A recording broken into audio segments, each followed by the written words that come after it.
Sama Indonesia sendiri merupakan konsultan untuk pengembangan sumber daya manusia dan organisasi. Untuk posisi kantornya kita di Cimahi, di gedung BITC, seperti yang mungkin teman-teman bisa lihat, dan kemudian kita juga bisa dikontak di nomor tersebut. Nah, awalannya mungkin saya perkenalan dulu sedikit, karena katanya tak kenal maka kenalan gitu ya. Oke, untuk awalnya dulu sedikit, saya itu lulusan psikologi, jadi gelar saya sarjana psikologi.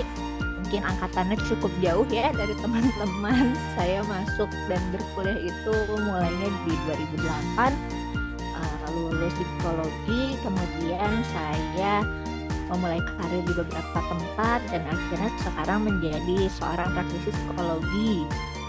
Kemudian saya tertarik dengan berbagai isu self development seperti produktivitas, kemudian happiness at work, manajemen stres, work integration dan lain sebagainya.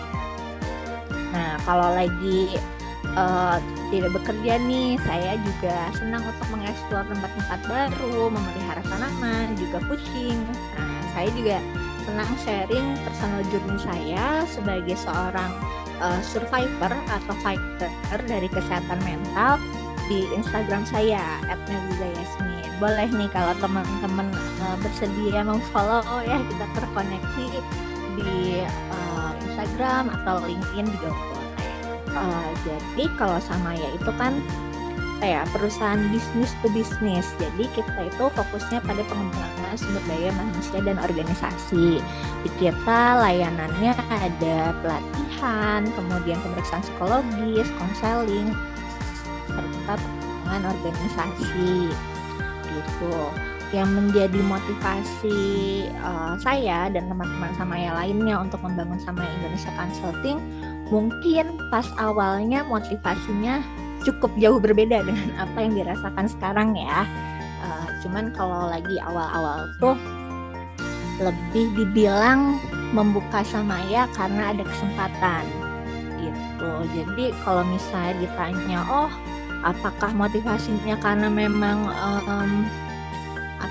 terbiasa berusaha, apakah misalnya membuka usaha gitu ya, apakah misalnya lingkungan keluarga, orang tua segala macam adalah pengusaha, itu enggak. Jadi memang mulai dari nol gitu ya waktu memulai usaha itu.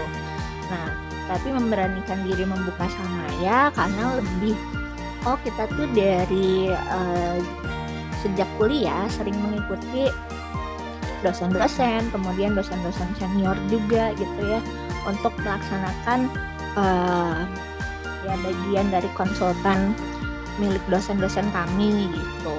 Lalu dirasa udah ada nih area-area yang ternyata kami pun bisa berkembang di luar apa yang sudah menjadi layanan dari dosen-dosen kami gitu. Dan waktu itu juga ada salah satu senior yang menawarkan pendanaan, jadi modal awal gitu ya untuk membangun Samaya, karena gimana pun juga kita pengennya sebuah company yang legal, kita juga bikin CV, kita ke notaris segala macem, dan itu butuh biaya yang cukup lumayan gitu ya.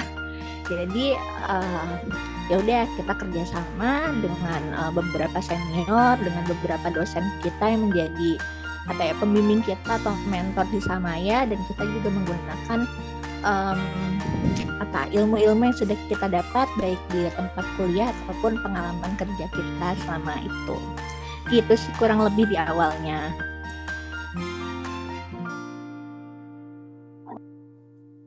Oke, kalau ditanya nasihat, sebetulnya saya juga masih belajar ini.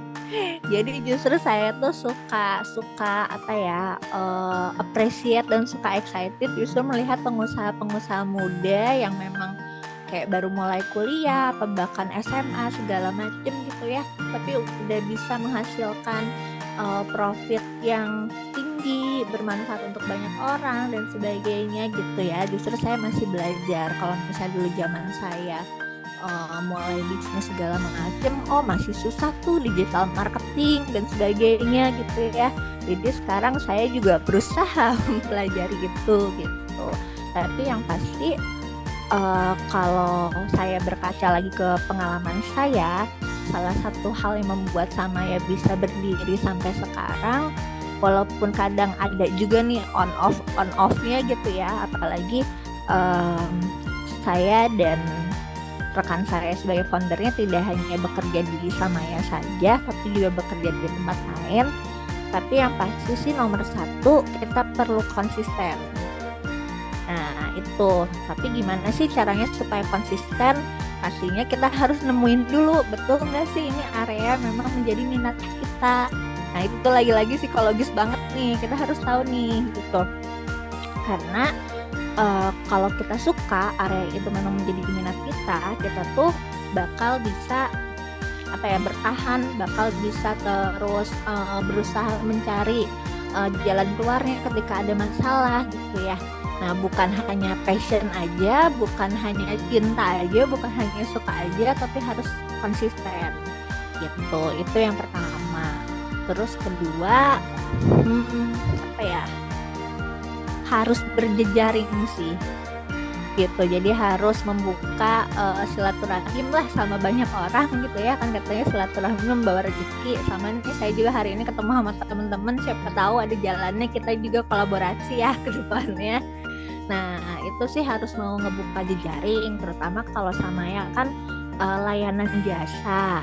Nah layanan jasa itu mau segimanapun kita bagus banget digital marketingnya, kita bagus banget presenting di dunia maya, tapi pembuat keputusan untuk jadi atau tidaknya itu kan tetap para pimpinan-pimpinan perusahaan ya.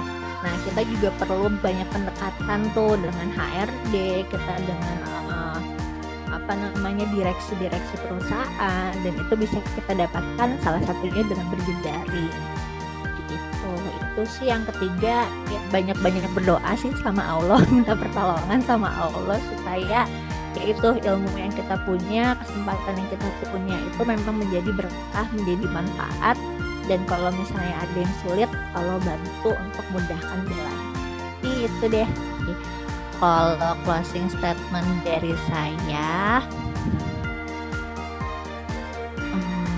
kurang lebih bagaimanapun saat ini kondisi rekan-rekan, bagaimanapun yang pernah dialami sejauh ini, bagaimanapun tantangan yang telah, akan, dan sedang dihadapi, tetap positive thinking, tetap percaya bahwa bantuan Allah itu pasti ada, saling mendukung satu sama lainnya. Kemudian coba gali terus, explore terus di mana kekuatan kalian, di mana minat kalian, insya Allah itu akan membawa jalan kesuksesan dan kebaikan bagi kalian, jadi bisa menebarkan manfaat seluas-luasnya baik bagi diri ataupun orang lain. Gitu aja kurang lebih dari saya.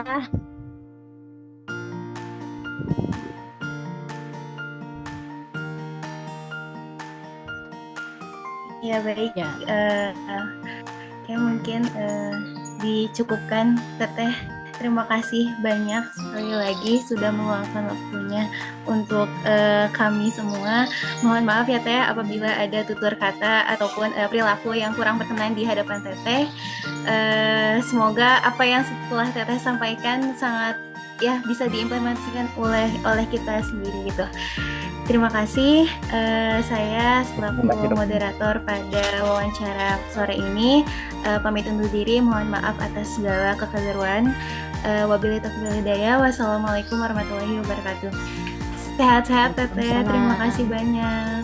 Iya, sama-sama. Terima kasih banyak juga. Kita nggak foto dulu ini.